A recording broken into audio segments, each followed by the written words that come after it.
So Russell Brand, out of the blue, just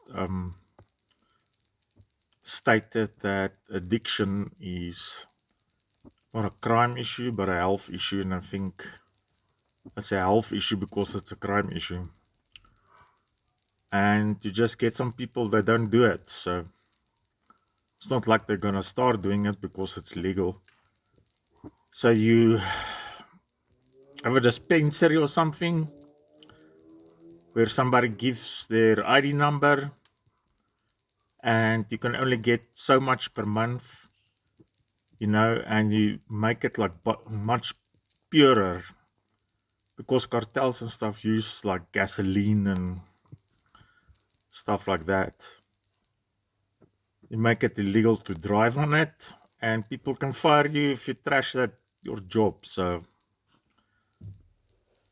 it's the same thing. Prisons is a lot emptier, and you don't have to blow people up on little boats. So I don't know.